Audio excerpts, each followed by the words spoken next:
नमस्कार दोस्तों, मैं दीपक गिरी आप सभी का धाकड़ कंसेप्ट में बहुत बहुत स्वागत करता हूं। आप सभी लोग कैसे हैं? हम लोग ट्रिग्नोमेट्री खत्म कर चुके हैं। अब आज से हम लोग हाइट एंड डिस्टेंस पढ़ेंगे और कोशिश ये रही कि आज हम हाइट एंड डिस्टेंस एक क्लास के ही अंदर खत्म कर दें, क्योंकि आपको जिस लेवल तक आएगा उसमें एक क्लास सफिशियंट है। पहले हम लोग थोड़े कंसेप्ट जानेंगे, कंसेप्ट जानने के बाद हम लोग करेंगे क्वेश्चंस, है ना। तो आप लोग बहुत अच्छे से कंसेप्ट को जानना। मैं आप लोग को विश्वास दिलाना चाहता हूं कि जब आप अच्छे से कंसेप्ट को समझ लोगे तो आपको क्वेश्चंस करने में कोई दिक्कत नहीं आएंगी। और मैं जो कंसेप्ट आपको बताऊंगा उसको बड़े ही ध्यान से आप लोग समझना, क्योंकि इस कंसेप्ट के अंदर हम कुछ चीज़ें रेशियो के साथ करेंगे। कुछ चीज़ें क्यों, मैक्सिमम चीज़ें अपन रेशियो के साथ इसको फाइनल करेंगे, ठीक है।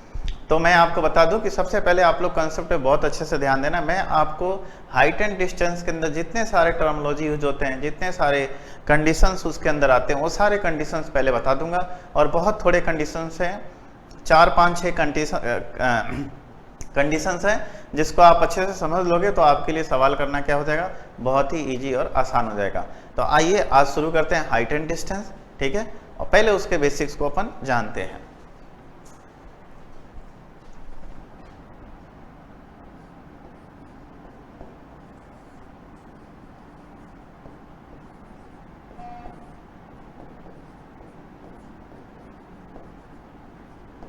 हाइट एंड डिस्टेंस, ऊंचाई और दूरी। देखिए, ऊंचाई और दूरी की बात करें तो सबसे पहली बात आप समझिए कि ऊंचाई क्या होती है। ऊंचाई क्या होती है, हाइट क्या होता है। तो हाइट होता है कि जो सरफेस पे है अपने पास, जो अर्थ पे है, मतलब पृथ्वी पर है, उससे बिल्कुल वर्टिकल डायरेक्शन में कोई भी चीज़, जैसे बिल्डिंग की हाइट, पेड़ की हाइट, है ना, आपकी हाइट, हमारी हाइट, कोई भी चीज़ कितनी ऊंची है ना, उसको अपन क्या बोलते हैं, हाइट बोलते हैं, है ना। और जैसे कि सपोज दैट मान लेते हैं कि कोई वस्तु है, ये प्लेन है, ये सरफेस है, ठीक है। ये मैंने यहाँ पे एक लाइन दे दी है और ये लाइन जो है आपका सरफेस है। तो कोई पॉइंट यहाँ पे है ना, तो इसकी हाइट क्या होगी, तो इसकी हाइट ये होगी कि यहाँ से इस लाइन पे जो 90 डिग्री पे डाला गया एल्टीट्यूड, ये क्या होगा, इसकी हाइट होगा। अब चाहे कोई व्यक्ति इसको यहाँ से देख रहा हो, चाहे कोई व्यक्ति यहाँ से देख रहा हो, यहाँ से देखेगा तो उसकी नज़र तो इस तरह जाएगी, यहाँ से देखेगा तो उसकी नज़र तो इस तरीके से आएगी, है ना। लेकिन ये हाइट नहीं होंगे, ये हाइट नहीं होंगे। हाइट क्या होगा, तो आपका हाइट क्या होगा, ये होगा, है ना, हाइट। दूसरी बात ये है कि ये व्यक्ति कितनी दूरी से इस वस्तु को देख रहा है, मतलब यहाँ से लेके यहाँ तक की दूरी को क्या बोलेंगे, डिस्टेंस बोलेंगे। कोई व्यक्ति ए है जो इस पोल को, इसको मान लेते हैं पोल, तो पोल की हाइट क्या है।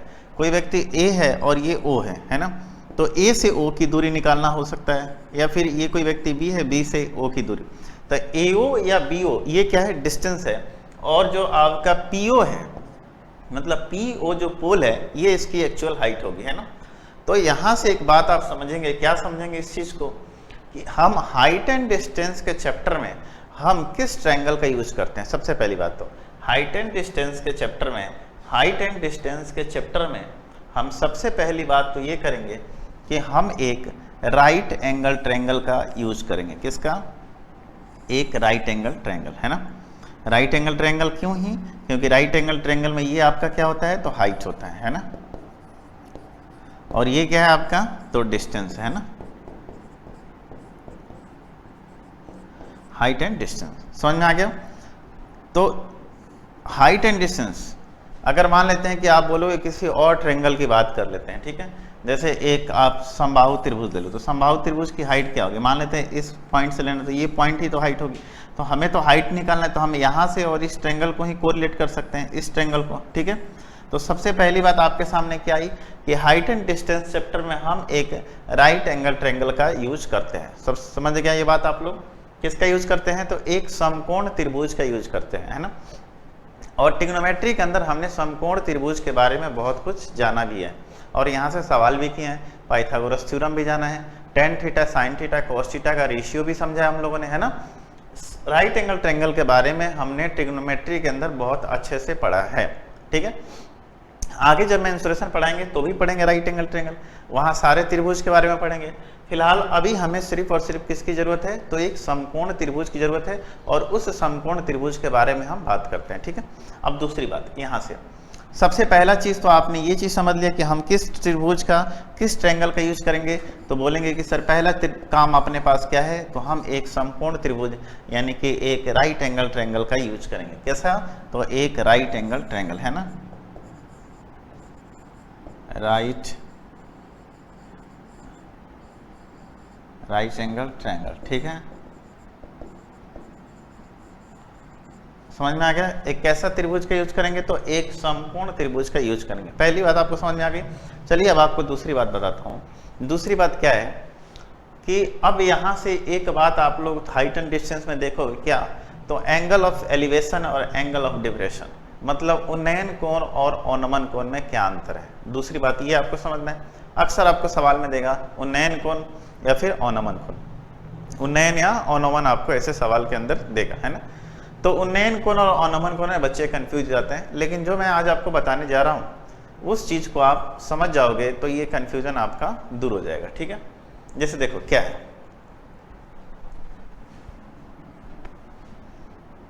दूसरी बात है उन्नयन और अवनमन कोण, है ना। इसको बोलते हैं angle of elevation and angle of depression, ठीक है। लिख देता हूं, angle of elevation and depression.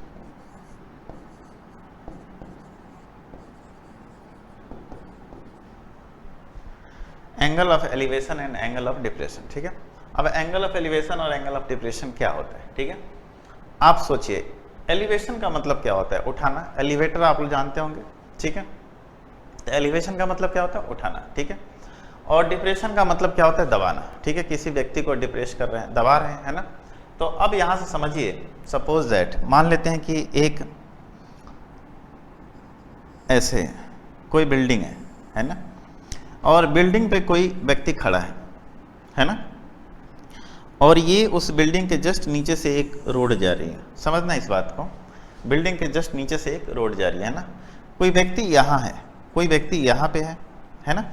तो जब इस व्यक्ति को ये व्यक्ति देख रहा है ना, मतलब ये वाला व्यक्ति जो है इसको देख रहा है, किसको, इस व्यक्ति को जो छत पे खड़ा है ना। तो छत पे खड़ा है ये व्यक्ति और इसको ये देख रहा है ना।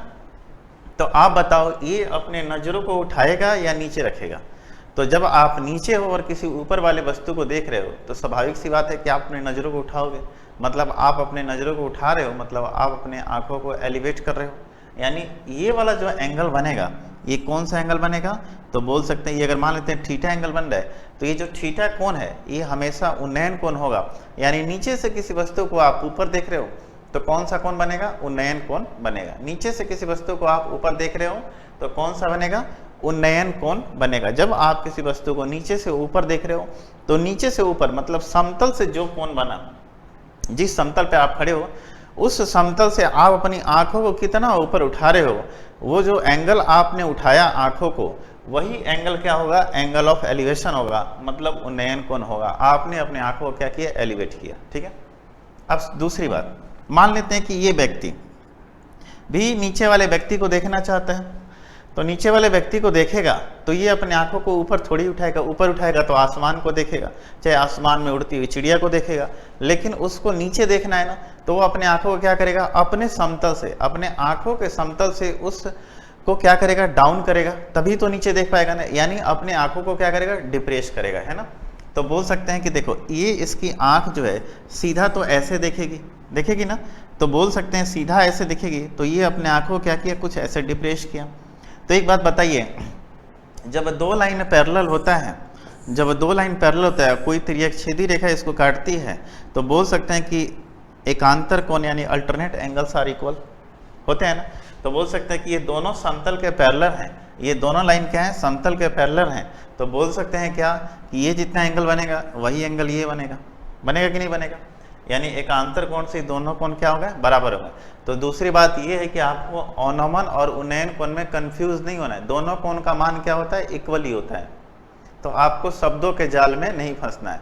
अगर अवनमन कोण की बात करेगा तो सिंपल सा ये है कि जो व्यक्ति किसी को देख रहा है तो वो ऊपर से देख रहा है, और उन्नयन कोण की बात करेगा तो उसका पोजीशन क्या है, नीचे है, और नीचे से वो किसी वस्तु को ऊपर देख रहा है। ठीक है, बात समझ में आ गया। और अवनमन कोण की बात करेगा तो ऊपर से उस वस्तु को नीचे देख रहा है। क्लियर है चीज।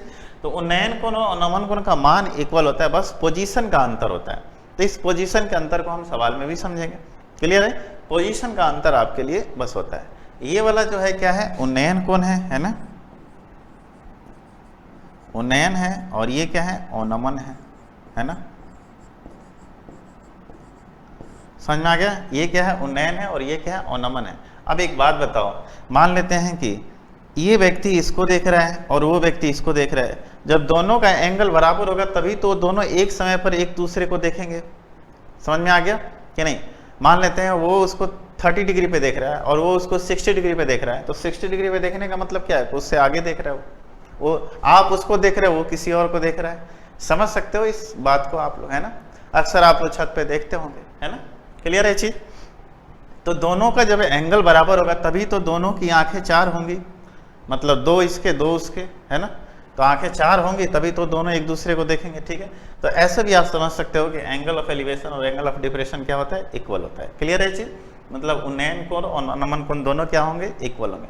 बस बातों का अंतर है, शब्दों का अंतर है, और वो शब्द का अंतर क्या है कि जब अवनमन कोण की बात करें तो जो व्यक्ति देखने वाला है वो ऊपर से ऑब्जर्व कर रहा है चीजों को, और जो उन्नयन कोण की बात करें तो देखने वाला व्यक्ति नीचे से उस चीज को ऑब्जर्व कर रहा है। बस पोजीशन का अंतर होता है, एंगल दोनों के क्या होते हैं, सेम होते हैं। तो दोनों बातें आप लोग समझ में आ गया। पहली बात मैंने क्या बताया था कि इस हाइट एंड डिस्टेंस चैप्टर के अंदर हम जो है एक राइट एंगल ट्रायंगल का यूज करेंगे। दूसरी बात, हमने उन्नयन और अवनमन कोण के बीच आपको अंतर को डिफाइन किया। ठीक है, तीसरी बात पे आइए। तीसरी बात, हम लोग क्या जानते हैं, हम लोग जानते हैं क्या कि ट्रिग्नोमेट्री के अंदर एक तो हमने 0 डिग्री पढ़ा था, क्या पढ़ा था एंगल में, 0 डिग्री। दूसरा क्या पढ़ा था, 30 डिग्री। तीसरा क्या पढ़ा था, 45, है ना। चौथा 60 एंड पांचवा 90, है ना। यही 5 एंगल पढ़े थे। तो हाइट एंड डिस्टेंस के अंदर इन्हीं एंगल्स का यूज होगा कि नहीं होगा। दूसरी बात यह है कि चलिए मैं 3 ट्रायंगल की बात कर लेता हूं, है ना। एक तो ये 90 डिग्री है, ये भी 90 डिग्री है, और 3 ट्रायंगल मैंने बनाया, तीनों समकोण त्रिभुज बनाए। ये भी 90 डिग्री है, ये भी 90 डिग्री है। अब मैं यहाँ से जो आपको समझाने जा रहा हूँ, ये बहुत ही इंपॉर्टेंट कंसेप्ट बताने जा रहा हूँ। इसको समझ लेंगे आप लोग तो आपके लिए चीज़ें बहुत आसान हो जाएंगी, और यहीं से आपके सारे सवाल बन जाएंगे। ऑलमोस्ट 90% सवाल इन्हीं 3 फिगर से बनते हैं। और अगर मैं इस बात को समझा दूँ आपको तो बस आसान हो जाएगा, है ना। बस मैं आपको रेशियो बताना चाहता हूँ। ये 90 है, पहला कंडीशन ये है कि ये अगर 45 डिग्री होता है और ये भी कितना हो जाएगा, फिर 45 डिग्री हो जाएगा। अगर ये 30 होता है तो ये कितना हो जाएगा, 60, क्योंकि त्रिभुज के तीनों कोणों का योग कितना होता है, 180। एक तो 90 है, अगर एक 45 तो तीसरा आसानी से निकाल सकते हैं। मतलब इन दोनों का सम कितना होना चाहिए, तो 90 डिग्री होना चाहिए। ये 90 है तो इन दोनों का सम 90 होना चाहिए, यानी ये 30 तो ये 60। कभी कभी ये 60 ले लो तो ये कितना हो जाएगा, 30। हालांकि दोनों बातें बराबर है, बट मैं आपको समझाने के लिए लिख दिया। ठीक है, कि आप मानोगे कैसे किस चीज़ को। ठीक है, अब बताइए, जब ये दोनों कोण बराबर है तो बोल सकते हैं दोनों भुजाएं भी बराबर होंगी, तो इनके बीच का रेशियो क्या होगा, तो बोल सकते हैं 1:1 का रेशियो होगा।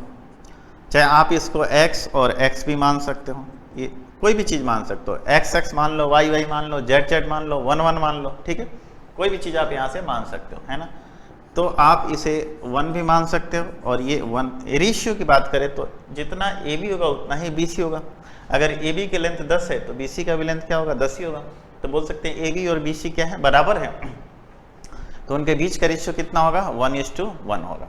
ठीक है, ये बात आप लोग समझ चुके होंगे। ठीक है, अब एक बात बताइए, 30 डिग्री के सामने ए बी है और 60 डिग्री के सामने बी सी है, तो ए बी बड़ा होगा कि बी सी बड़ा होगा। तो आप सोचेंगे कि 60 डिग्री के सामने, तो बड़े एंगल के सामने बड़ी भुजा होती है और छोटे एंगल के सामने छोटी भुजा होती है, हमेशा ट्रायंगल के अंदर। इस कंसेप्ट को समझना कि बड़े एंगल के सामने बड़ी भुजा और छोटे एंगल के सामने छोटी भुजा, एक राइट एंगल ट्रायंगल के अंदर या किसी भी ट्रायंगल के अंदर। ठीक है, फिलहाल हम राइट एंगल ट्रायंगल की बात कर रहे हैं। तो बड़े एंगल के सामने बड़ी भुजा होगी आपके सामने, और छोटे एंगल के सामने छोटी भुजा होगी। क्लियर है चीज। तो देखिए यहाँ पे कि 30 डिग्री के सामने अगर आप 1 मानते हो तो 60 डिग्री के सामने क्या होगा, तो √3 हो जाएगा, यानी 1:√3। चाहे आप इसको अगर x मानते हो तो ये कितना हो जाएगा, √3x। अगर आप इसको 5 मानते हो तो ये कितना हो जाएगा, √3/5, यानी 5√3। आप अगर AB को 10 मानते हो तो BC कितना हो जाएगा, 10√3 हो जाएगा। क्लियर है, दोनों बातें समझ में आ गया। इनके बीच का रेशियो कितना होगा, 1:3 का होगा। अब बोलोगे कैसे, तो बताइए tan 30 की वैल्यू कितनी होती है, लंब बटा आधार, तो लंब बटा आधार tan 30, तो tan 30 का मान कितना होता है, लंब बटा आधार, हो गया। tan थीटा वैल्यू AB बटा BC, और tan 30 का वैल्यू कितना है, 1/√3। तो बोल सकते हैं AB कितना हो गया 1 और BC कितना हो गया √3, जो हमने एंगल बताया था आपको, एंगल याद कराया था, ठीक है। उस तरह बोले tan 60 की वैल्यू कितनी होती है, √3/1, यानी tan 60, यानी इस tan थीटा के लिए ये लंब और ये आधार होगा। अगर ये √3 है तो ये कितना हो जाएगा, 1 हो जाएगा। अब ये चीज़ क्लियर हो गया कि नहीं होगा, बताइए, क्योंकि अपने को पता है कि √3 की वैल्यू कितनी होती है, तो √3 की वैल्यू होती है कितनी, 1.732। इसको याद रख लेना, कभी कभी ये काम आएगा, ठीक है। √3 की वैल्यू कितनी होती है, 1.732। दशमलव के 3 स्थान तक आप इसको याद रखो, ठीक है, इतना ही आपके यूज का है ना। तो देखिए 30 डिग्री के सामने अगर 1 है तो 60 डिग्री के सामने कितना हो जाएगा, √3 हो जाएगा, क्योंकि बड़े एंगल के सामने हमेशा बड़ी भुजा। क्या 1 जो है 1.732 से छोटा है कि नहीं है, चाहे आप ऐसे बोलो कि √3 1 से बड़ा है ना, बिल्कुल बड़ा है। तो यहाँ से जो मैंने आपको की पॉइंट बताया वो क्या बताया, कि हमेशा बड़े एंगल के सामने बड़ी भुजा होगी, हमेशा बड़े एंगल के सामने बड़ी भुजा और छोटे एंगल के सामने छोटी भुजा होती है किसी ट्रायंगल के अंदर। क्लियर है चीज, कोई डाउट यहाँ पे नहीं है ना। तो ये 3 फिगर, चाहे आप इसको अगर आप इसको √3x मान रहे हो, क्या मान रहे हो इसको, अगर आप इसको √3x बोल रहे हो, है ना, तो ये क्या हो जाएगा, x हो जाएगा। क्लियर है चीज। तो देखिए यहाँ से आप तो या तो रेशियो ले सकते हो या x के फॉर्म में भी मान सकते हो। मैं इसको x वाले को ऐसे गोल गोल कर देता हूँ ताकि आप चीज़ों को समझ जाओ, है ना। हालांकि अब आपके मन में ये बात घर कर गई होगी कि जो मैं बता रहा हूँ वो बहुत ही काफ़ी इजी वे में आप ले सकते हो इस रेशियो को, ठीक है। और इन्हीं 3 रेशियो पे, मतलब इन्हीं 3 फिगर पे 90% सवाल आपके हाइट एंड डिस्टेंस के बनेंगे, ठीक है। और आपके लेवल में तो 100% सवाल ही बनेंगे, ठीक है। तो ये बात आपकी समझ में आ गई, बिल्कुल आ गई होगी, ठीक है। आइए एक चीज़ और मैं आपको बता दूँ ताकि आप सवाल को बहुत तेज़ी से कर सकते हो, ठीक है। वो क्या है, तो ये है आपके सामने एक कंसेप्ट और है कि एक राइट एंगल ट्रायंगल है, ठीक है।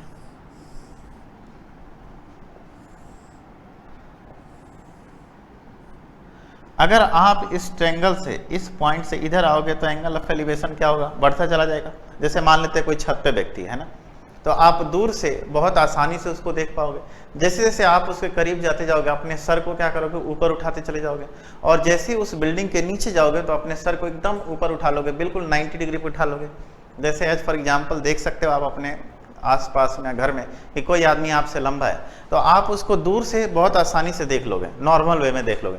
लेकिन जब आप उसके पास चले जाओगे तो आपको उसके सर को देखने के लिए क्या करना पड़ेगा, आपको अपने सर को उठाना पड़ेगा, ठीक है। तो मैं बोल सकता हूँ कि जैसे जैसे आप इस साइड आते चले जाओगे आपके थीटा का मान क्या होता जाएगा, बढ़ता चला जाएगा। और जब यहाँ पहुँच जाओगे तो थीटा का मान बिल्कुल क्या हो जाएगा, 90 डिग्री हो जाएगा। तो 0 और 90 डिग्री का यूज़ तो है नहीं, है किसका, तो 30, 45 एंड 60 डिग्री का। 3 ही एंगल के यूज पे ये पूरा गेम आपका चलेगा, ठीक है। क्लियर है। तो मान लेते हैं कि चलो ये एंगल आपके सामने 30 है और ये एंगल आपके सामने कितना है, 60 है ना। तो मैं आपको एक चीज़ बताना चाहता हूँ कि यहाँ से रेशियो की बात कर लेता हूँ, यहाँ से यहाँ और यहाँ से यहाँ के बीच का क्या रेशियो होगा, ठीक है। अगर मान लेते हैं कि ये 2 है तो ये कितना होगा, 1 होगा। अगर ये 2 है तो ये कितना होगा, 1 होगा। जैसे देखो कैसे, मैं बोलो कि 60 डिग्री के सामने √3 है तो 30 डिग्री के सामने कितना हो जाएगा, 1। ये 30 है तो, है ना।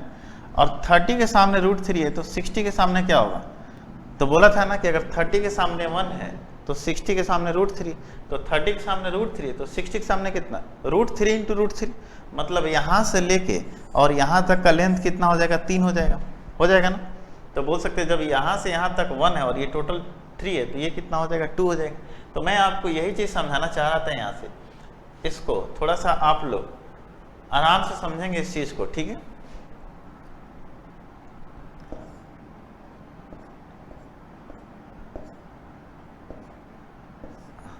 ठीक है। मैं आपको बस इतना बताना चाह रहा हूँ यहाँ से कि इनके रेशियो को ध्यान में रखना आप लोग, है ना। ये चीज़ आपके बहुत ही फ्रीक्वेंटली यूज होंगे, है ना। यहाँ से लेके यहाँ तक का लेंथ 2 है और यहाँ से लेके यहाँ तक का लेंथ 1 है और ये कितना है तो √3 है, ठीक है। ये रेशियो याद कर लेना आप, है ना। ये 2 ये 1, ये 2 और ये 1, क्लियर है। 2 and 1 और मैंने इस चीज़ को आपके सामने प्रूफ कर दिया, है ना। ये रेशियो को आप याद कर लेना, क्लियर है। मैं नाम देता हूँ A B C and D, ठीक है। तो मैं बोल सकता हूँ यहाँ से AB is to BC is to CD, है ना।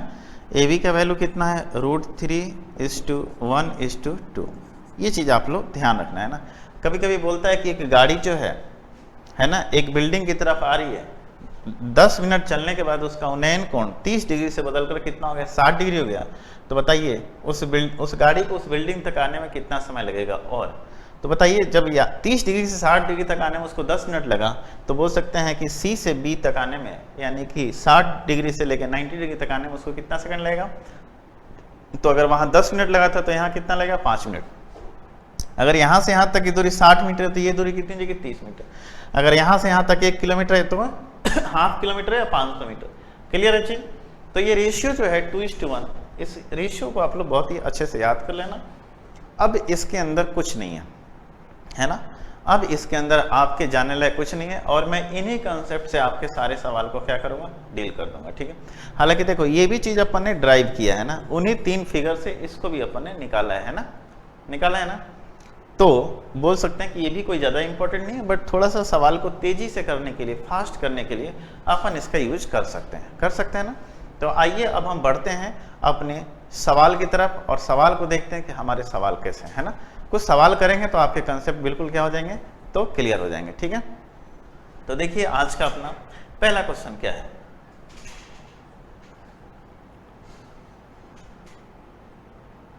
पहला क्वेश्चन आपके सामने कुछ इस प्रकार है कि 100 मीटर ऊंचे चट्टान के ऊपर से एक टावर के शीर्ष और पाद का अवनमन कोण 45 और 60 डिग्री है, तो टावर की ऊंचाई बताइए, है ना। अब देखिए 100 मीटर ऊंची चट्टान के ऊपर से एक टावर के शीर्ष, अब देखिए यहाँ से सवाल आपके लिए कितना आसान हो जाएगा, है ना। मैं सबसे पहले एक टावर बनाता हूँ, है ना। ये टावर है और 100 मीटर ऊंचा चट्टान है ना। 100 मीटर ऊंची चट्टान, इस चट्टान की लंबाई कितनी है 100 मीटर। तो बोल रहा है कि इस चट्टान के शीर्ष से, है ना, ऐसे ये चट्टान है और इस टावर है, ये क्या है टावर है ना। तो कह रहा है कि 100 मीटर ऊंची चट्टान के ऊपर से एक टावर के शीर्ष और पाद का अवनमन कोण, है ना। अब देखिए यहाँ से इस चीज में थोड़ा सा आप समझिए इस चीज को। ये 100 मीटर ऊंची चट्टान है ना। चट्टान के ऊपर से एक टावर के शीर्ष और पाद का अवनमन कोण, मतलब यहां से क्लियर हो गया कि जो चट्टान की लंबाई है इस टावर से क्या है ऊंची है कि नहीं बताओ। क्योंकि जब मैं बता रहा हूं आपको कैसे कि टावर के शीर्ष और पाद का अवनमन कोण, मतलब जो चट्टान के ऊपर व्यक्ति बैठा है, जो चट्टान के ऊपर व्यक्ति बैठा है वो टावर को ऊपर से ऑब्जर्व कर रहा है। यानी मैं बोल सकता हूं कि आपके सामने ये जो है यहां से, यानी कि ये जो चीज है ये आपका क्या है, तो ये चट्टान है जिसकी लंबाई कितनी है 100 मीटर है ना। जिसकी लंबाई कितनी है 100 मीटर है ना। और ये आपका क्या है तो टावर है ना। और कह रहा है कि ये देखिए ये जो है ना, ये अब यहां से बना लीजिए। कह रहा है कि 100 मीटर ऊंचे चट्टान से एक व्यक्ति एक टावर को देख रहा है, तो टावर के शीर्ष का अवनमन कोण कितना बन रहा है 45 डिग्री।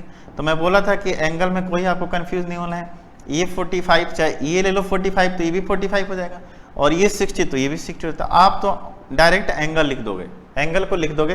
बस आपको कंफ्यूजन कहाँ होना चाहिए था, तो कौन सी चीज क्या है ऊपर है, कौन सी चीज नीचे है। तो यहाँ से हमारा क्लियर हो गया कि जो टावर है वो क्या है छोटा है, किससे चट्टान से। तो आपसे पूछ रहा है क्या बताइए इस चट्टान की लंबाई, मतलब इसकी लंबाई आपसे पूछ रहा है। चलिए क्लियर है, ये 60 है तो ये कितना हो जाएगा 30 हो जाएगा कि नहीं हो जाएगा बताइए, क्लियर है। तो बताइए 60 के सामने अगर 100 मीटर है तो 30 के सामने कितना हो जाएगा, तो बोल सकते हैं कि 100/√3 हो जाएगा ना। हो जाएगा कि नहीं हो जाएगा बताइए। अगर मैं बोलूं कि 60 के सामने 100 है तो 30 के सामने कितना हो जाएगा 100/√3, मतलब इससे ये क्या हो गया तो छोटा हो गया है ना। 60 के सामने अगर 100 है तो 30 के सामने कितना हो जाएगा, 100/√3 हो जाएगा। मैं इसको समझा देता हूँ एक बार के लिए, है ना, समझिए इस चीज़ को। ये देखिए, मान लेते हैं ऐसे एक राइट एंगल ट्रायंगल है ना, अगर मान लेते हैं 60 डिग्री है और ये कितना है 30 डिग्री है ना, तो 60 के सामने अगर आप x मान लेते हो तो 30 के सामने कितना हो जाएगा, x/√3। पूछो क्यों? क्योंकि अपन जानते हैं कि tan 60 की वैल्यू कितनी होती है, tan 60 की वैल्यू होती है √3। क्या ये √3 प्रूव हो रहा है? तो लंब बटा आधार, यानी लंब कितना है x, आधार कितना है x/√3, तो बोल सकते हैं ये √3 क्या हो गया, ऊपर चला जाएगा ना, ये √3 ऊपर चला जाएगा, जाएगा कि नहीं जाएगा, x कट गया, तो बोलिए आ गया कि नहीं आ गया √3। तो आप इसको ऐसे भी समझ सकते हो, अगर 60 के सामने x है तो 30 के सामने x से छोटी ही भुजा होगी, और x से छोटी कैसे करेंगे, तो अपन √3 से उसको डिवाइड करके करेंगे, ठीक है। तो बोल सकते हैं कि अगर 60 के सामने x है तो 30 के सामने कितना हो जाएगा, x/√3। यदि 30 के सामने हम x मान लेते हैं तो 60 के सामने कितना हो जाएगा, √3x हो जाएगा। क्लियर है नहीं ये बात, आप समझ रहे हैं इस बात को? ठीक है, जब ये चीज़ समझ रहे हैं तो इस सवाल पे आ जाइए आप। तो बोल सकते हैं कि अगर 60 के सामने, मैं किस ट्रायंगल की बात कर रहा हूं, तो मैं बात अभी कर रहा हूं इस वाले ट्रायंगल की, मैं इस वाले ट्रायंगल की सिंपल बात कर रहा हूं, जिसमें लंब कितना है 100 मीटर है, जो कि 60 डिग्री के सामने है, तो 30 डिग्री के सामने कितना हो जाएगा, 100/√3। अब बताइए अगर ये 100/√3 है तो बोल सकते हैं ये भी जो होगा कितना हो जाएगा, 100/√3 हो जाएगा, मतलब ये वाला लेंथ भी जो कितना हो जाएगा, 100/√3। ठीक है, अब हम बात करते हैं इस ट्रायंगल की, ये जो छोटा वाला ट्रायंगल, मैं इसको ब्लैक से डिनोट कर देता हूँ, किसको, इसको, है ना। अब एक बात बताइए, ये एंगल 45 है तो ये टोटल एंगल कितना हो जाएगा, ये टोटल एंगल हो जाएगा 45 डिग्री हो जाएगा ना। तो अगर 45 और 45 ये दोनों भुजाएं क्या होंगी, बराबर होंगी, क्योंकि जब दोनों एंगल बराबर है तो दोनों भुजाएं बराबर है। तो बोल सकते हैं कि यहाँ से लेकर यहाँ तक का लेंथ कितना हो जाएगा, तो बोल सकते हैं यहाँ से लेकर यहाँ तक का लेंथ हो जाएगा 100/√3 हो जाएगा ना, 100/√3। अब बताइए टोटल लेंथ कितना है, 100 है, और ये लेंथ कितना है, 100/√3, तो इसका लेंथ निकल जाएगा क्या, कैसे निकलेगा, तो अपन बोल सकते हैं कि 100 में से अगर मैं, यानी कि 100 में से हम क्या घटा दें, अगर मैं टोटल में से यहाँ से लेके यहाँ तक का लेंथ घटा दूँ तो ये लेंथ हमें मिल जाएगा, यानी बोल सकते हैं आपका क्या कि 100 माइनस 100/√3। क्लियर है, 100 कॉमन करेंगे तो क्या आएगा बताइए, √3 माइनस 1/√3। और इस तरीके से कौन सा अपना ऑप्शन है, तो आपका ऑप्शन कौन सा है, 100/√3, √3 माइनस 1। आपका पहला ऑप्शन ये है 100/√3 इंटू √3 माइनस 1, यानी कि इस चट्टान की लंबाई, चट्टान तो दे रखा है इस टावर की लंबाई, क्योंकि जो लंबाई इस यहाँ से यहाँ तक की होगी वही लंबाई यहाँ से यहाँ तक की होगी। ठीक है, क्योंकि दोनों क्या है, एक दूसरे के पैरेलल है। क्लियर है चीज, तो बोल सकते हैं ये लंबाई और ये लंबाई दोनों क्या होंगे, बिल्कुल इक्वल होंगे। समझ में आ गई ये बात आप लोगों को, कोई डाउट यहाँ से नहीं, तो ये चीज़ क्लियर हो गया आपका। तो आइए अब हम नेक्स्ट सवाल की तरफ बढ़ते हैं और अगला सवाल देखते हैं, अगला सवाल क्या है, इसमें किसी को कोई डाउट तो नहीं है ना, है ना, समझ में आ गया आप लोगों को। चलिए आइए आगे बढ़ते हैं, अगले सवाल की तरफ चलते हैं। कह रहे कि टावर की ऊंचाई कितनी है, 300 मीटर है। टावर की ऊंचाई कितनी है, 300 मीटर है। जब इसके शीर्ष को जिसकी ऊंचाई 300 मीटर है दूसरे टावर के शीर्ष से देखा जाता है तो उन्नयन कोण कितना होता है, 60 डिग्री। ठीक है, अब देखिए एक टावर है यहां से, है ना,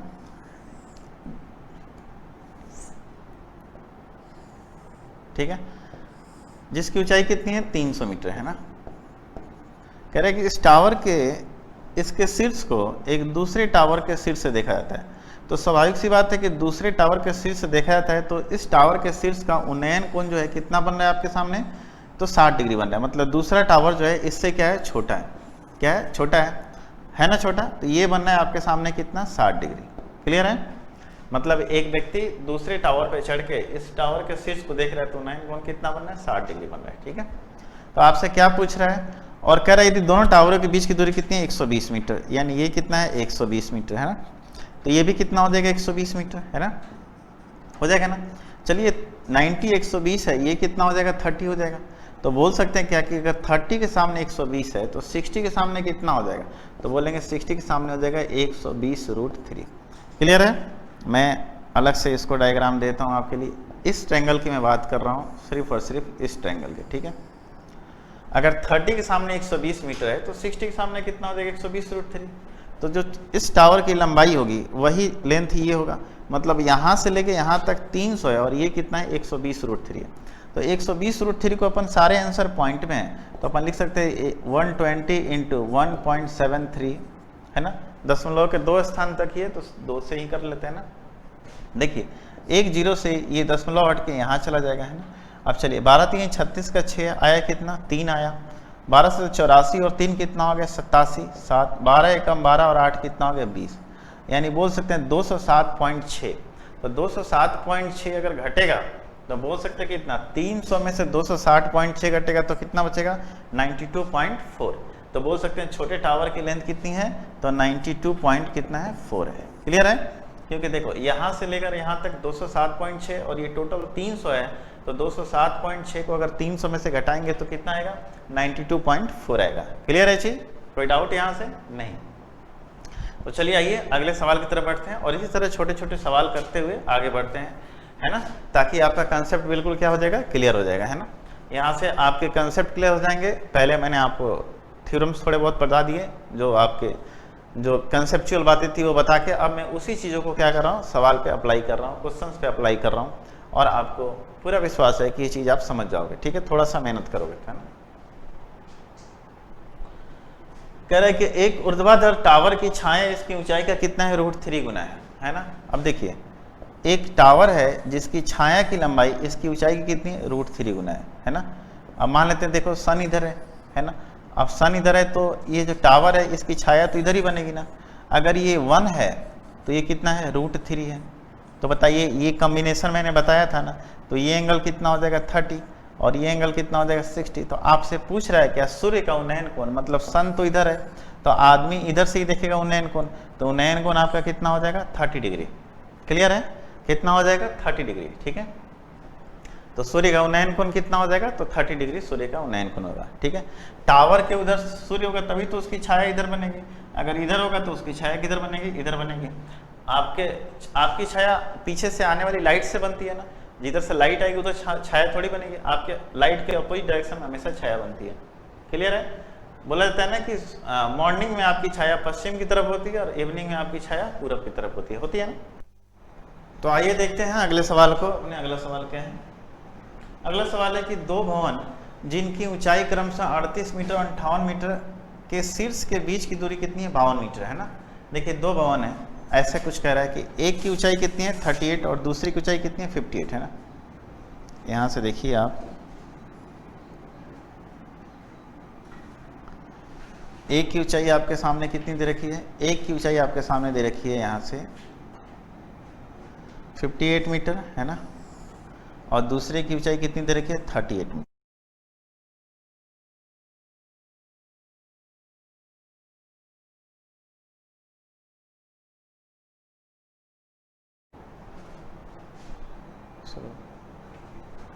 देखिए तो एक की ऊंचाई कितनी है 38 और दूसरे की ऊंचाई कितनी है 58 है ना, और दोनों शीर्षों के बीच की दूरी आपके सामने कितनी दे रखी है 52 मीटर दे रखी है। ठीक है, तो आपसे पूछ रहा है दोनों भवनों के ये जो फुट हैं पैर हैं इनके नीचे मतलब इनके बीच की दूरी क्या है, तो जो दूरी इनके यहाँ की होगी वही दूरी यहाँ होगी है ना। तो चलिए देखते हैं, ये 38 है और ये टोटल 58 है, तो बोल सकते हैं 58 में से 38 जाएगा कितना बचेगा 20 बचेगा है ना, 20 बचेगा तो ये 52 हो गया और ये 20 हो गया। तो बताइए ये कितना होगा, तो बोल सकते हैं देखिए ये अपन बोल सकते हैं क्या 13 × 4 है, ये क्या बोल सकते हैं 5 × 4 है ना। तो बोल सकते हैं कि ये 12 × 4 होगा कि नहीं होगा। अपन जानते हैं ना कि 5 12 13 का ट्रिपलेट चलता है, 4 यहाँ भी गुना है 4 यहाँ भी गुना है, तो 12 × क्या हो जाएगा 4, यानी 12 चौक कितना हो गया 48। तो बोल सकते हैं दोनों भवनों के बीच की दूरी कितनी है 48 मीटर है। ये अपन ट्रिग्नोमेट्री में समझे थे थोड़ा सा ट्रिपलेट, आप लोगों को क्लियर होगा ये चीज़ है ना। अब देखिए 52 है तो 52 को लिख सकते हैं 13 × 4, 20 को लिख सकते हैं 5 × 4 है ना। तो अपन जानते हैं कि 5 12 13 का ट्रिपलेट चलता है ना, चलता है। तो अगर इसमें 4 से मल्टीप्लाई है इसमें भी 4 से, तो यहाँ भी क्या होगा 4 से मल्टीप्लाई होगा ना, तो ये 12 ना होकर 12 चौक कितना होगा 48 होगा। ठीक है, 5 12 13 क्या है एक प्रकार का रेशियो है, ट्रिपलेट है ना, जिसमें 5 का स्क्वायर और 12 का स्क्वायर दोनों को जोड़ के अगर स्क्वायर रूट लेते हैं तो किसका बनता है √13, मतलब कि 13 जो वहाँ से क्या होता है बाहर निकलता है। क्लियर है चीज, कोई डाउट नहीं।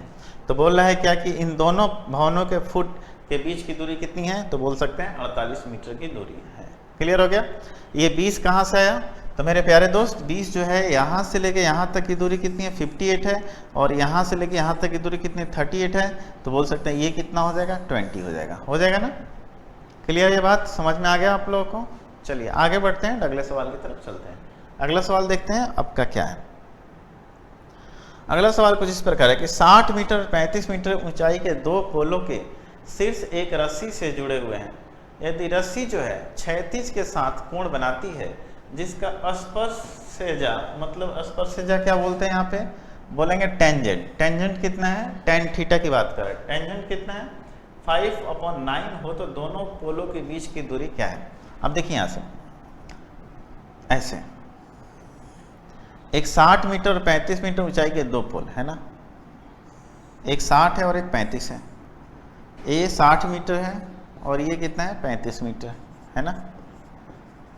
कह रहा है कि दोनों पोलों के शीर्ष एक रस्सी से जुड़े हुए हैं। ये दोनों पोलों के शीर्ष जो हैं किससे जुड़े हुए हैं, एक रस्सी से जुड़े हुए हैं, ठीक है ना। ठीक है, यदि रस्सी जो है क्षैतिज के साथ जो कोण बनाती है वो क्या बनाती है, ये जो कोण थीटा बनाती है, कितनी बनाती है 5/9 बनाती है।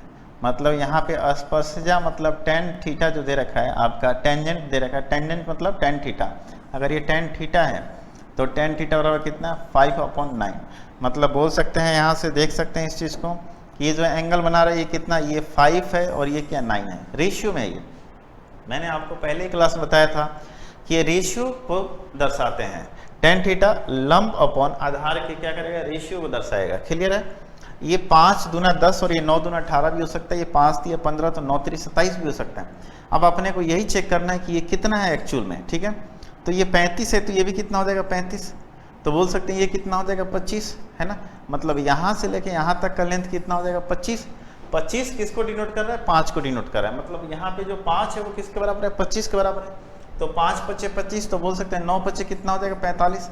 अगर आप 25 और 45 का रेशियो लेंगे तो 5:9 आएगा।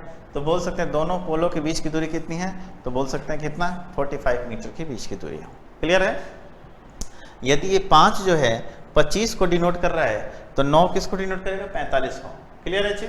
मतलब 5 अगर बराबर 25 है तो 9 बराबर 9 5 कितना हो जाएगा, तो 45 हो जाएगा। तो ये चीज़ आपको क्लियर समझ में आ गई होगी, ठीक है। कोई डाउट थे, आप इसको ऐसे ले सकते थे 5x और 9x, तो 5x की वैल्यू 25, तो x की वैल्यू कितनी हो जाएगी 5, तो 9x की वैल्यू कितनी हो जाएगी 9 गुने 5 यानी 9 5 45। क्लियर हो गया ये बात, कोई डाउट नहीं, समझ में आ गया।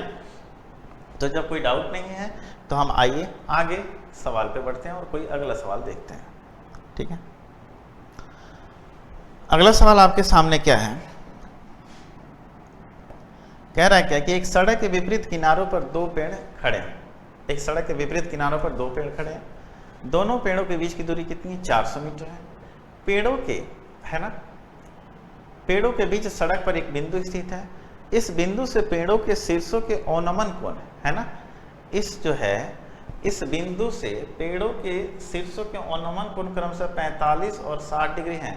अगर अवनमन कोण 45 वाले पेड़ की ऊंचाई 200 मीटर है तो दूसरे, अब देखिए यहाँ अवनमन कोण नहीं होना चाहिए था, यहाँ पे 2 trees are standing along the opposite sides of a road. Distance between the 2 trees is 400 meter है ना।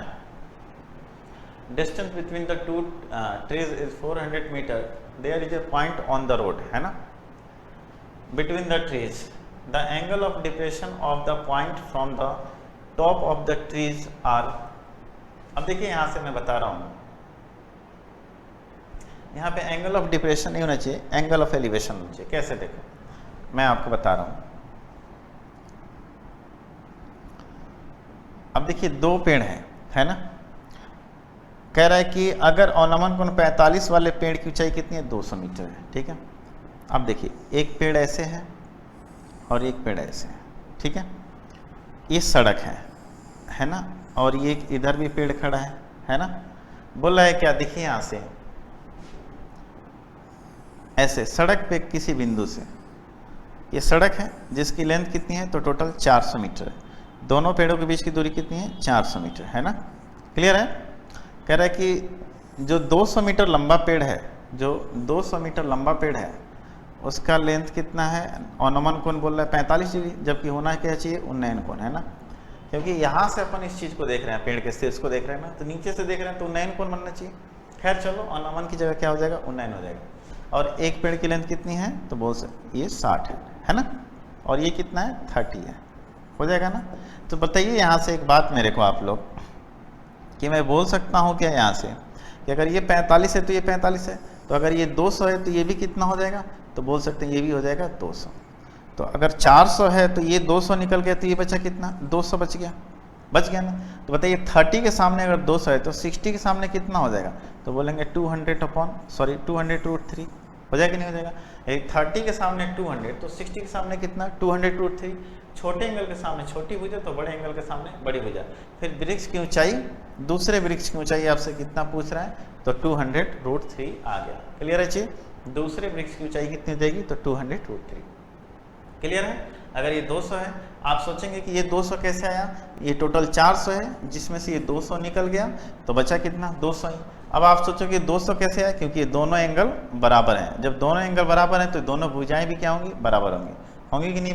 और एक जमीन पे एक पेड़ लगता है तो 90 डिग्री पर ही लगता है, सीधा पेड़ होता है ना। ठीक है, क्लियर है ये चीज़, कोई डाउट यहाँ से नहीं। जब कोई डाउट नहीं है तो आइए हम अगले सवाल की तरफ चलते हैं और अगला सवाल देखते हैं अपना क्या है। ठीक है, अगला सवाल अपने पास कुछ इस प्रकार है, इस सवाल को आराम से पढ़िए आप लोग। कह रहे 220 मीटर ऊंचे एक पेड़ के शीर्ष का उन्नयन कोण समतल पर स्थित दो बिंदुओं से क्रमशः 30 और 45 डिग्री है। दोनों बिंदुओं के बीच की दूरी देखिए। क्या कह रहा है आपके सामने कि 220 मीटर ऊंचे एक पेड़ के शीर्ष का उन्नयन कोण, 220 मीटर ऊंचे एक पेड़ के शीर्ष का उन्नयन कोण। अब मैं आपको बता दूं, देखिए 220 मीटर ऊंचा एक पेड़ है, शीर्ष का उन्नयन कोण थोड़ा सा सीधा लाइन हो जाए तो अच्छी बात है ना। 220 मीटर ऊंचे एक पेड़ के शीर्ष का उन्नयन कोण है ना, ठीक है। उन्नयन कोण समतल पर स्थित दो बिंदुओं से क्रमशः 30 और 45 डिग्री। बताइए 30 डिग्री वाला इधर होगा, 45 डिग्री वाला इधर होगा। क्यों, क्योंकि जैसे जैसे आप इसके करीब आते जाएंगे एंगल ऑफ एलिवेशन क्या होता जाएगा, बढ़ता चला जाएगा, है ना। तो कह रहा है कि एक शीर्ष का उन्नयन कोण कुछ इस प्रकार है। ये एंगल कितना है, तो 30 है, और ये एंगल कितना है, तो 45 डिग्री है ना, ठीक है। और ये लेंथ कितना है, तो 200 मीटर है ना, सॉरी 220 मीटर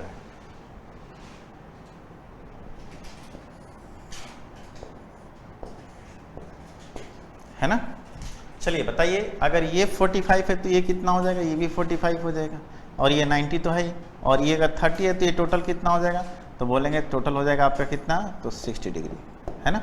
हमें पूछ रहा है कि इन दोनों बिंदुओं के बीच की दूरी, यानी हमें क्या निकालना है, तो हमें यहाँ से लेके यहाँ तक का लेंथ निकालना है, ठीक है। यही पूछ रहे हैं, दोनों बिंदुओं के बीच की दूरी। चलिए आप देखिए, अगर ये 45 है तो ये भी 45 है, तो ये दोनों भुजाएं बराबर होंगी। तो बोल सकते हैं अगर 45 के सामने 220 तो इस 45 के सामने भी कितना हो जाएगा, 220। मतलब यहाँ से लेके यहाँ तक का लेंथ कितना हुआ, 220 है ना। अभी बात बताइए 30 के सामने, अब मैं बड़े वाले ट्रायंगल की बात कर रहा हूँ, बड़े वाले ट्रायंगल की बात कर रहा हूँ, इस छोटे वाले को भूल जाओ। बड़े एंगल के सामने 30 डिग्री के सामने कितना आ रहा है, तो 30 डिग्री के सामने आ रहा है आपके सामने कितना, 220। तो 60 डिग्री के सामने कितना हो जाएगा, तो बोल सकते हैं यहाँ से लेके यहाँ तक का लेंथ कितना हो जाएगा, 220√3 हो जाएगा ना, 220√3। मतलब यहाँ से लेकर यहाँ तक 220√3 और यहाँ से लेकर यहाँ तक 220। तो 220√3 में से 220 घटा देंगे तो हमारा ये दोनों बिंदु, मतलब ये जो दोनों बिंदु है इनके बीच की दूरी निकल के आ जाएगी क्या, तो अपन बोल सकते हैं यहाँ से 220√3 माइनस 220 कॉमन कर लेंगे, 220 कॉमन कर लेंगे, यहाँ बचेगा √3 माइनस 1। √3 माइनस 1 का वैल्यू क्या होता है, 1.73 में से -1 जाएगा तो क्या बचेगा, 0.73। यानी 1.73 में से 1 जाएगा तो क्या बचेगा, 0.73। यानी कि 220 गुने कितना हो जाएगा, 0.73। एक पॉइंट से 1 0 कट गया और यहाँ से एक दशमलव आ गया, है ना। तो देखो 22 दिया 66, चलो यहाँ पे 0.732 कर देते हैं, यानी 2 कर देते हैं, क्योंकि दशमलव के बाद 2 अंक है तो यहाँ पे भी दशमलव के बाद 2 अंक आना चाहिए। तो 22 गुना 44 और अंत में 4 कहाँ है, तो यहाँ पे है। क्लियर है। तो आपके सामने क्या आ गया, तो इन दोनों को गुना करेंगे तो 144 पॉइंट कितना आएगा, 04 आएगा। क्लियर है सवाल आप लोगों को, है ना।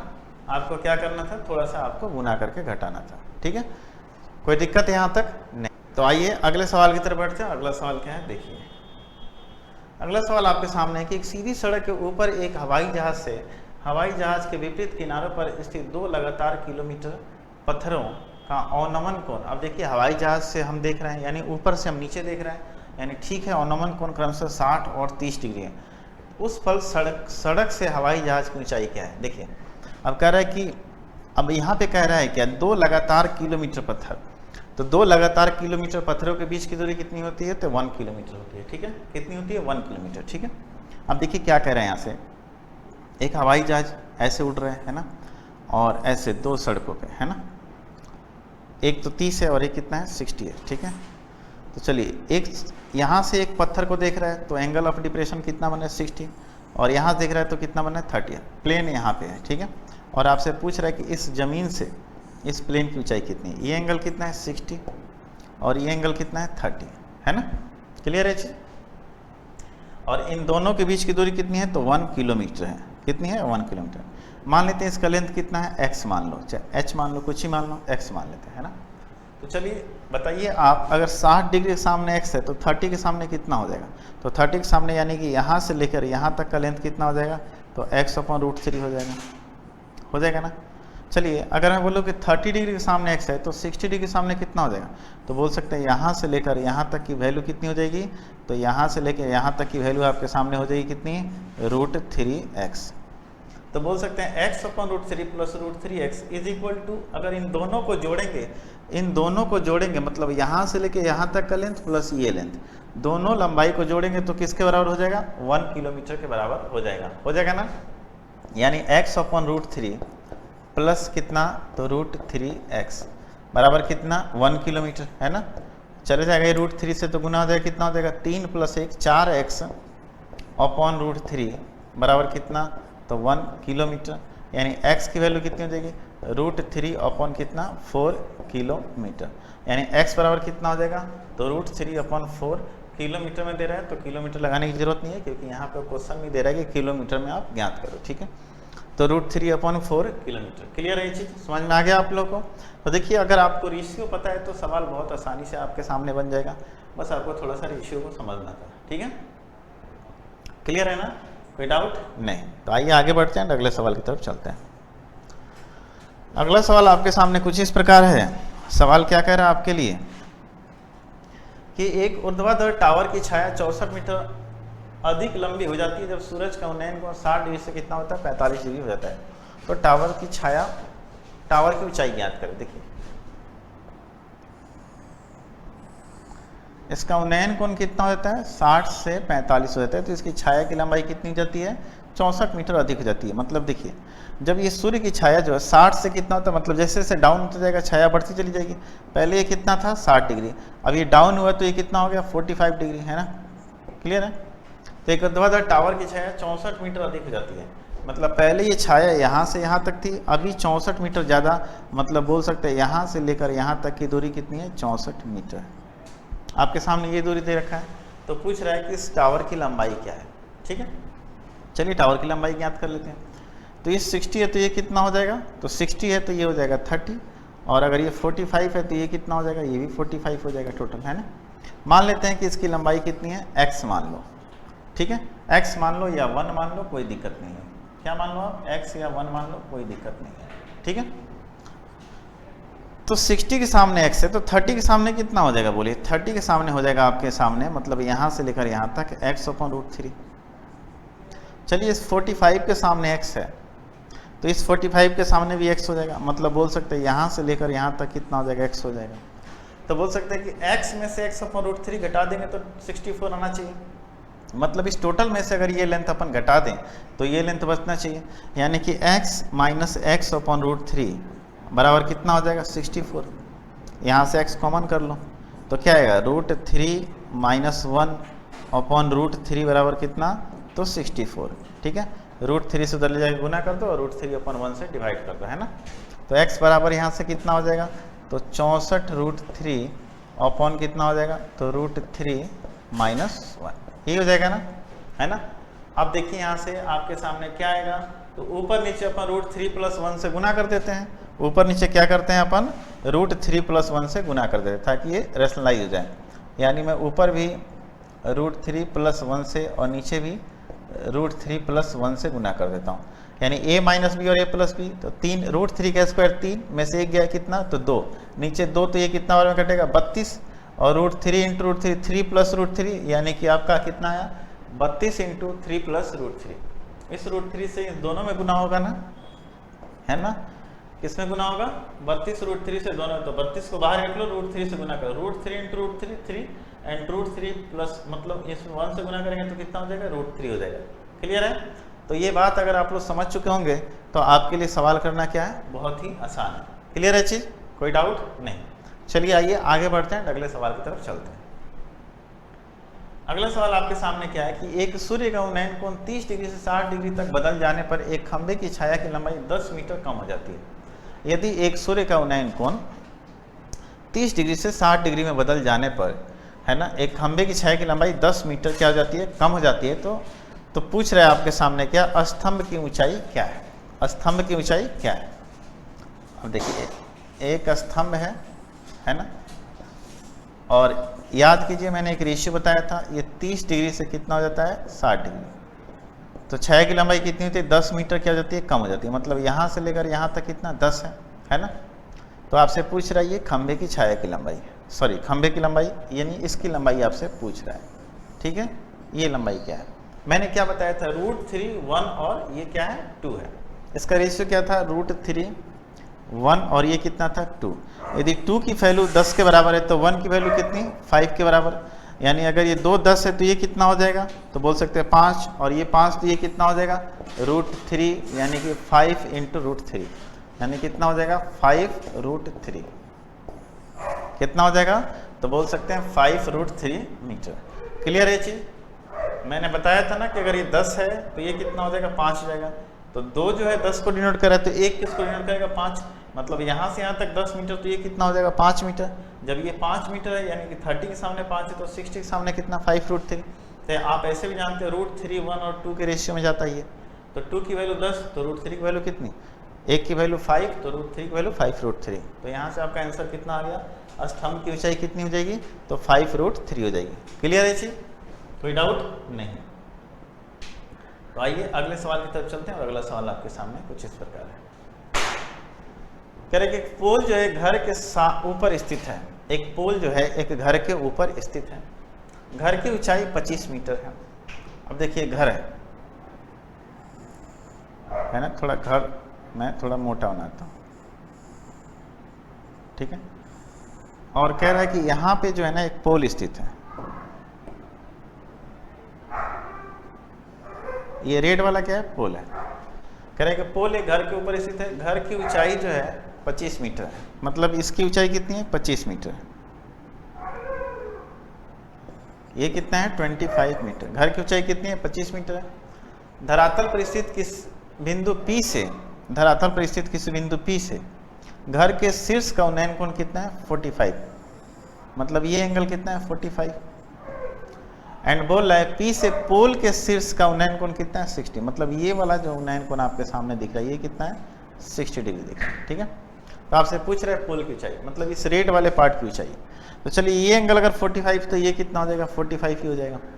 तो 45 के सामने 25, तो ये दोनों भुजाएं बराबर, यानी ये भी कितना हो जाएगा 25। चलिए अगर ये टोटल 60 है तो ये कितना हो जाएगा 30, तो बोल सके 30 के सामने 25 है तो 60 के सामने कितना हो जाएगा, तो यहाँ से लेकर यहाँ तक का लेंथ कितना हो जाएगा, तो 25 √3, मतलब ये टोटल 25 √3 और ये 25 है।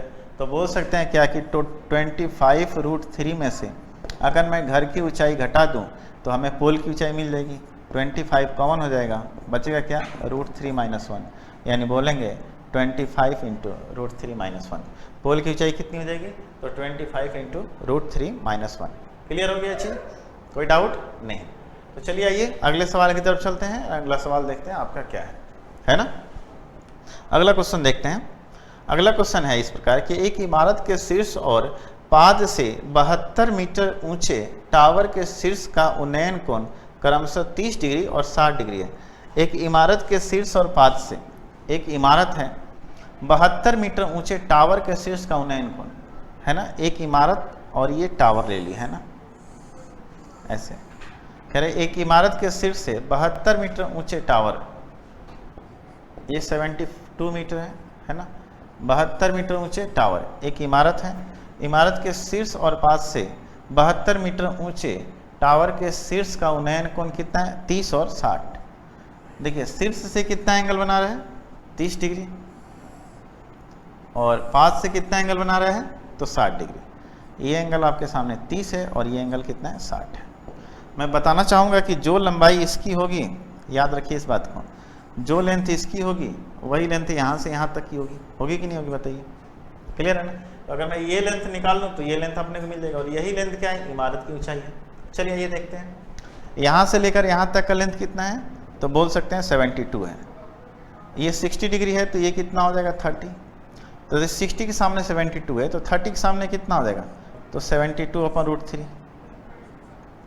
चलिए अगर ये 72/√3 है तो ये भी हो जाएगा 72/√3, है ना। अब एक बात बताइए, अगर ये 30 है तो ये कितना हो जाएगा, 60। तो अगर 60 डिग्री के सामने 72/√3 है तो 30 डिग्री के सामने इससे छोटा होगा, यानी इससे छोटा होगा तो क्या, /√3 से डिवाइड करेंगे, मतलब ये वाला जो ब्लू वाला लेंथ है वो कितना हो जाएगा, 72/√3 तो है ही, और एक बार और √3 से डिवाइड हो जाएगा, यानी √3 × √3 3, काटेंगे तो कितना बार में कटेगा, 24। मतलब यहाँ से लेके यहाँ तक का लेंथ हमारा कितना निकल गया, 24, और ये टोटल लेंथ कितना है, 72। तो बोल सकते हैं ये कितना हो जाएगा, 48, और अगर ये 48 है तो ये भी कितना हो जाएगा, 48। तो बोल सकते हैं क्या आपके इमारत की ऊंचाई कितनी है, 48 है। क्लियर है। ये लेंथ आपका कितना हो गया, 24। अगर 60 के सामने 72/√3 है तो 30 के सामने इससे छोटी होगी, और छोटी करने के लिए अपन क्या करेंगे, तो √3 से डिवाइड करेंगे। तो हमने √3 से डिवाइड किया, यानी कि 72/√3 में फिर से √3 से डिवाइड किया, यानी कि वो बन कितना गया, तो बन गया आपका कितना, 72/3, यानी कि 24। और 24 अगर इस वाले की लंबाई 24 है और टोटल की लंबाई 72 है तो इस वाले की लंबाई कितनी हो जाएगी, 48। 72 माइनस 24 कितना आ जाएगा, तो 48 आ जाएगा। ठीक है, क्लियर है चीज। तो आइए आगे बढ़ते हैं एंड अगले सवाल की तरफ चलते हैं। अगला सवाल देखिए आपका क्या है। अगला सवाल है क्या कि एक इमारत के शीर्ष पर एक टावर स्थित है, जहां इमारत की ऊंचाई 60 मीटर है, तो टावर के शीर्ष और पाद से जमीन पर स्थित किसी बिंदु से अवनमन कोण कितना है, तो 60 और 45 डिग्री। देखिए अब यहाँ से दे रखा है कि इमारत की ऊंचाई दे रखा है, इमारत की ऊंचाई, इमारत के शीर्ष पर एक टावर है, टावर को मैं रेड से डिनोट कर देता हूँ, है ना, कुछ इस प्रकार से टावर है ना। एक इमारत के शीर्ष पर एक टावर स्थित है जहाँ इमारत की ऊंचाई कितनी है, 60 मीटर है। इमारत की ऊंचाई कितनी है, 60 मीटर। कह रहा है कि देखिए टावर के शीर्ष और पाद से, शीर्ष से मतलब इससे शीर्ष से जमीन पर स्थित किसी बिंदु, है ना, कितना है, अवनमन कोण 60 डिग्री है, और इसके पाद से यही अवनमन कोण कितना है, 45 डिग्री है। ये आपके सामने 45 है और ये टोटल कितना है, तो 60 डिग्री है। ठीक है, अब एक बात बताइए, तो आपसे पूछ क्या रहा है, बताइए टावर की ऊंचाई, मतलब इस रेड वाले पार्ट की अपने को ऊंचाई लेके आनी है। अगर ये 45 है तो ये भी कितना हो जाएगा, 45। अगर ये टोटल 60 है तो ये कितना हो जाएगा, 30। चलिए अगर ये 45 के सामने 60 है तो इस 45 के सामने भी 60 हो जाएगा। अगर एक बात बताइए 30 डिग्री के सामने अगर 60 है तो 60 डिग्री के सामने कितना हो जाएगा, तो बोल सकते हैं 60√3 हो जाएगा। हो जाएगा कि नहीं, मतलब अपन बोल सकते हैं यहाँ से लेकर यहाँ तक का लेंथ कितना हो जाएगा, 60√3। टोटल 60√3 है और ये 60 है, तो अगर मैं टोटल में से इस लेंथ को घटा दूँ तो ये अपने पास जो टावर के ऊपर जो क्या है, इमारत के शीर्ष पर एक टावर है, तो टावर की लंबाई निकल के आ जाएगी क्या, यानी बोल सकते हैं 60√3 माइनस 60 कर दो। 60 कॉमन हो गया, क्या निकल के आया, तो √3 - 1, यानी 60 × √3 - 1। तो टावर की ऊंचाई कितनी हो जाएगी, 60 × √3 - 1। क्लियर है जी, कोई डाउट नहीं, समझ में आ गई ये बात आप लोग को। चलिए आइए आगे बढ़ते हैं एंड अगले सवाल की तरफ चलते हैं। अगला सवाल क्या कहता है उसको देखते हैं। कह रहे कि टावर के पास से भवन के शीर्ष का उन्नयन कोण कितना है, 30 डिग्री है, और भवन के पास से टावर के शीर्ष का उन्नयन कोण कितना है, 60 डिग्री है। अब एक बात बताइए, यहाँ पे टावर के पाद से भवन के शीर्ष का उन्नयन कोण 30 डिग्री है, और भवन के शीर्ष से टावर के पाद का उन्नयन कोण कितना है, 60 डिग्री। तो यहाँ से कह रहा है यदि टावर की ऊंचाई कितनी है, 50 मीटर है ना, टावर के पास से भवन के शीर्ष का उन्नयन कोण कितना है? 30 डिग्री है। अब देखिए ये टावर है, टावर के पास से भवन के शीर्ष है ना, उन्नयन कोण कितना है? तो 30 डिग्री है। और कह रहा है कि भवन के पास से टावर के शीर्ष का उन्नयन कोण कितना है? 60 डिग्री है। तो स्वाभाविक सी बात है कि जब एंगल 60 डिग्री है तो ये वाली टावर क्या होगी? इससे बड़ी होगी। और आपके सामने क्या कह रहा है? यदि टावर 50 मीटर ऊंचा है तो आपके सामने क्या बोला है? भवन। ठीक है, टावर आपके सामने कितना दे रखा है? 50 मीटर। ठीक है, क्लियर है? देखिए टावर के यहाँ से टावर के पास से भवन के शीर्ष का उन्नयन कोण 30 डिग्री है और भवन के पास से टावर के शीर्ष का उन्नयन कोण कितना है? तो आपके सामने 60 डिग्री है। यदि टावर की ऊंचाई 50 मीटर है तो भवन की ऊंचाई क्या है? क्लियर है? चलिए 60 है तो बोल सकते हैं कितना हो जाएगा? 30। ये 30 है तो ये कितना हो गया? 60 है ना। 60 के सामने अगर 50 है तो 30 के सामने कितना हो जाएगा? तो बोल सकते हैं 50/√3 हो जाएगा कि नहीं हो जाएगा? अब एक बात बताइए, 60 के सामने 50/√3। अब मैं इस छोटे वाले ट्रायंगल की बात कर रहा हूँ, तो 30 के सामने कितना हो जाएगा? तो 50/√3 इंटू √3, यानी √3 इंटू √3 कितना हो जाएगा? 3, यानी 50/3, मतलब कितना हो जाएगा? तो 16 से 2/3। तो बोल सकते हैं भवन की ऊंचाई कितनी हो जाएगी? तो 16 से 2/3 मीटर। क्लियर है? तो बोल सकते हैं उस भवन की ऊंचाई कितनी है? तो 16 से 2/3 मीटर। जो मैंने बातें आपको बताई थी, अगर उस चीज़ को आप ध्यान में रखेंगे तो ये सवाल आपके लिए बनाना बहुत ही आसान हो जाएगा। क्लियर है चीज़? कोई डाउट नहीं? तो आइए आगे बढ़ते हैं, अगले सवाल की तरफ चलते हैं। अगला सवाल आपके सामने क्या है कि 4 मीटर ऊंचाई का झंडा इमारत के शीर्ष पर खड़ा है। एक बिंदु X से ध्वज के शीर्ष का उन्नयन कोण कितना है? 45 डिग्री। और X से भवन के शीर्ष का उन्नयन कोण कितना है? 30 डिग्री। ठीक है, अब देखिए एक भवन है किसी बिंदु X से और यहाँ पे एक 4 मीटर का झंडा खड़ा है। यहाँ पे एक 4 मीटर का झंडा खड़ा है, इसकी लंबाई कितनी है? 4 मीटर। क्लियर है? चलिए अब सवाल करते हैं। कह रहे हैं कि 4 मीटर ऊंचाई का झंडा एक इमारत के शीर्ष पर खड़ा है। एक इमारत, ये ब्लू वाला इमारत है ना, और इसके शीर्ष पर खड़ा है। बिंदु X से ध्वज के शीर्ष का उन्नयन कोण कितना है? ये वाला जो उन्नयन कोण है ये आपके सामने कितना है? तो 45 है ना। और कह रहा है क्या? और X से भवन के शीर्ष, ये भवन के शीर्ष का उन्नयन कोण कितना है? तो आपके सामने 30 डिग्री है ना। क्लियर है? तो आपसे क्या पूछ रहा है कि भवन की ऊंचाई। चलिए अगर ये मैं बोलूँ कि अगर ये 45 है ना, और मैं इसकी बात कर लूँ, अगर ये 30 है तो ये कितना हो जाएगा? 60 है ना। मैं अगर इसको x मान लूँ तो ये कितना हो जाएगा? बोलिए, अगर ये 30 के सामने x है, बोल सकते हैं 30 के सामने कितना है? x, तो 60 के सामने कितना? √3x। मतलब मैं अभी इस छोटे वाले ट्रायंगल की बात कर रहा हूँ, है ना। अब एक बात बताइए, यदि 30 के सामने x है तो 60 के सामने कितना? √3x। अगर ये 45 है तो ये भी 45 है ना। अगर मैं बोल सकता हूँ कि 45 के सामने √3x है तो इस 45 के सामने भी √3x होगा, मतलब यहाँ से लेके यहाँ तक भी √3x होगा। तो बोलो कि √3x में से अगर x घटा दो तो 4 मीटर आ जाएगा क्या? बिल्कुल आ जाएगा, यानी कि √3x - x बराबर कितना? 4। x कॉमन करेंगे तो क्या बचेगा? √3 - 1 बराबर 4। x बराबर क्या हो जाएगा? तो 4/√3 - 1। उसी तरीके से अपन क्या करेंगे? ऊपर नीचे अपन √3 + 1 से गुना करेंगे, जैसे अपन पीछे बार में किए थे, क्योंकि सारे ऑप्शन कुछ इस प्रकार है। यानी मैंने यहाँ भी √3 + 1 से गुना कर दिया और यहाँ भी √3 + 1 से। नीचे क्या बचा? 2, तो 2 से 2 बार में कट गए, यानी कि 2 × √3 + 1। आपका आंसर कितना हो गया? 2 × √3 + 1। क्लियर है इसे? ये टोटल √3x है और ये x है, तो टोटल में से अगर मैं x को घटा दूँ तो ये 4 मीटर आ जाएगा। वही काम मैंने यहाँ पे किया है। क्लियर है? वही काम मैंने यहाँ पे किया है। कोई डाउट नहीं? तो चलिए आइए आगे बढ़ते हैं, अगले सवाल की तरफ चलते हैं। अगला सवाल अपना क्या है उसको देखते हैं, है ना। अगला सवाल आपके सामने कुछ इस प्रकार है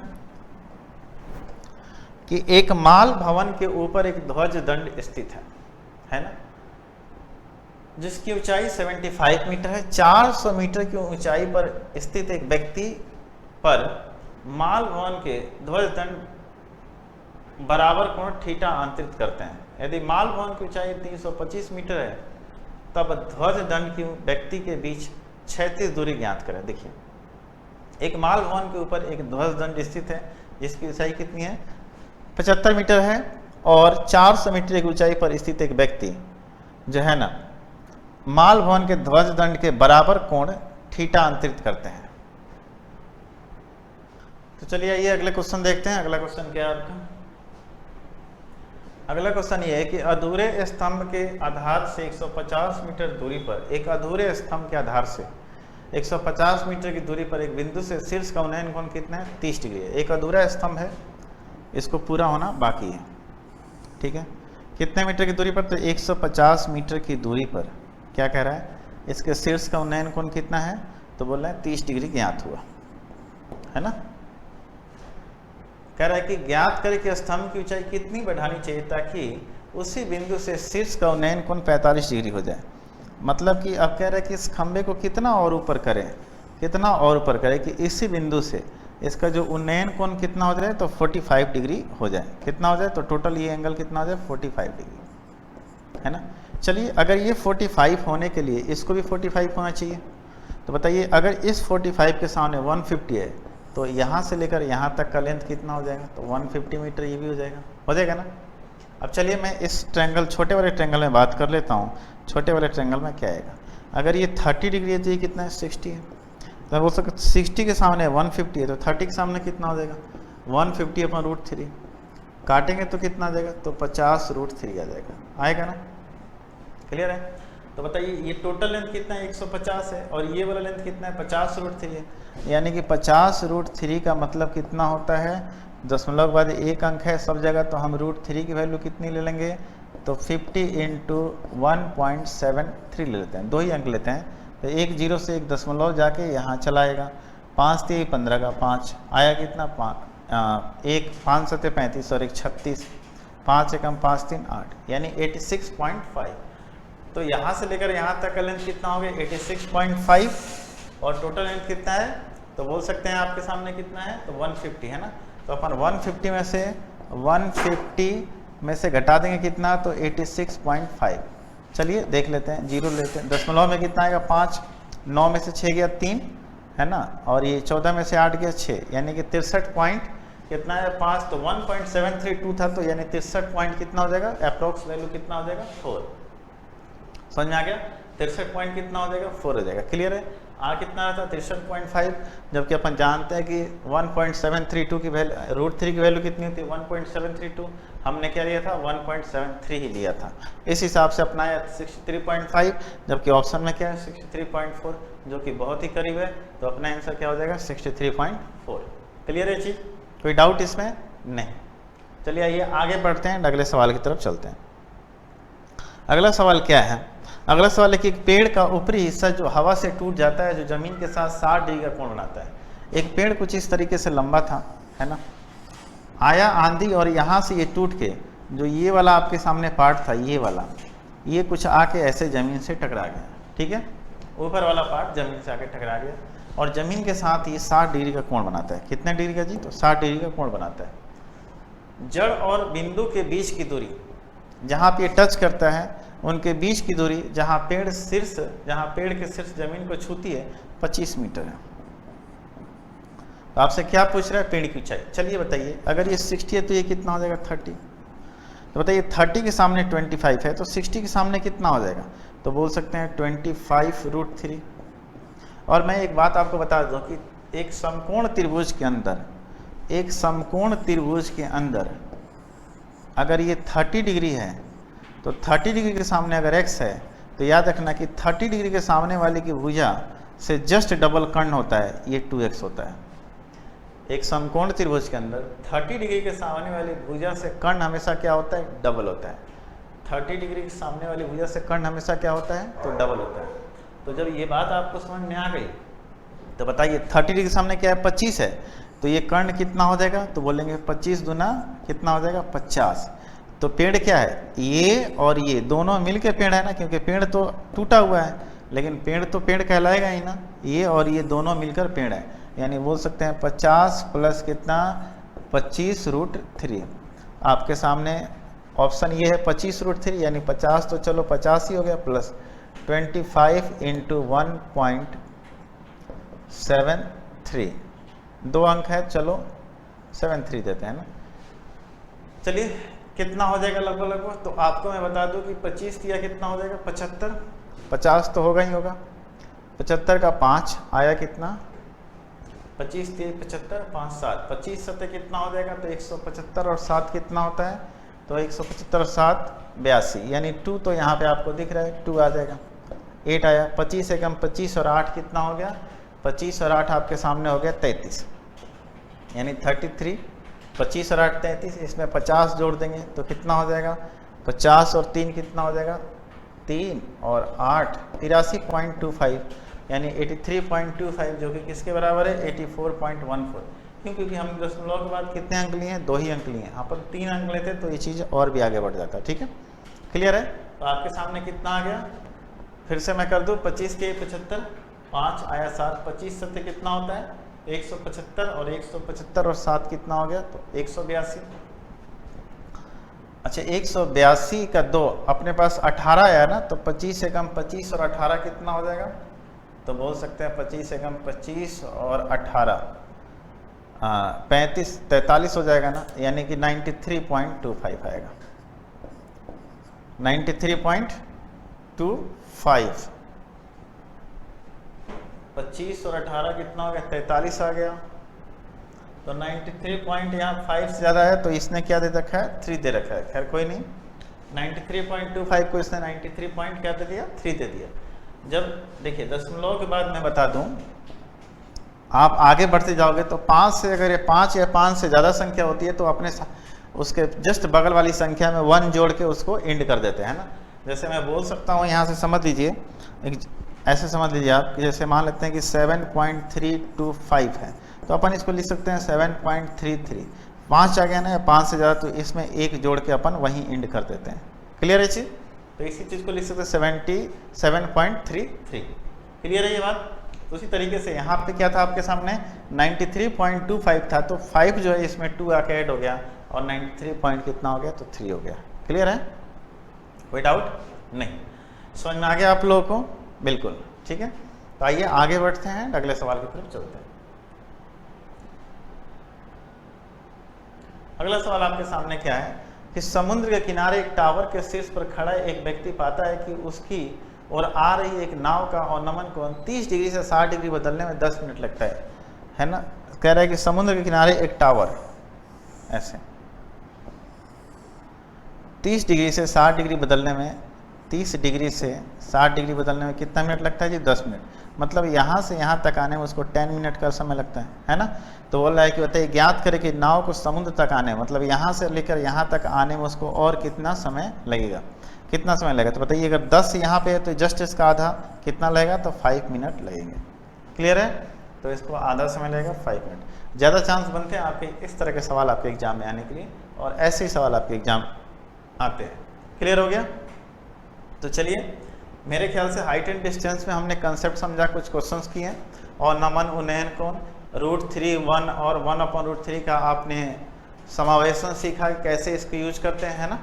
2-3 बातें बीच में मैंने एक्स्ट्रा बताई जिसको आप लोग बड़ी ध्यान से समझना, आगे बढ़ना। चलिए आज के लिए इतना ही। मैं आप लोग का ट्रिग्नोमेट्री और हाइट एंड डिस्टेंस खत्म कर दिया। अब अगले क्लास में अपन मेंसुरेशन या सिंप्लीफिकेशन करेंगे। मेंसुरेशन और सिंप्लीफिकेशन बस आपके बच रहे हैं, ठीक है, और शायद छोटा मोटा और 1-2 चैप्टर आपका होगा, ठीक है। उसके बाद आपका ये बैच समाप्त हो जाएगा। आपका काम क्या है कि इन्हें आप बार बार रिपीट करें, 2-3 बार देखें, इन्हीं क्वेश्चनों को सॉल्व करें, जो आपको सीट मिलता है उसको करें, टेस्ट सीरीज लगाएं। टेस्ट सीरीज में आपको पता चलेगा कि आप कितना सीखे हो कितना नहीं सीखो, ठीक है। टाइम के अंदर क्वेश्चंस करें, तभी आप सक्सेसफुल होंगे, क्योंकि एयरफोर्स के एग्जाम में समय बहुत इंपॉर्टेंट रोल प्ले करता है, ठीक है। तो समय को बचाएं और समय के साथ आप क्वेश्चंस करें। चलिए आज के लिए इतना ही। आप सभी का बहुत बहुत धन्यवाद। मिलते हैं अगले क्लास।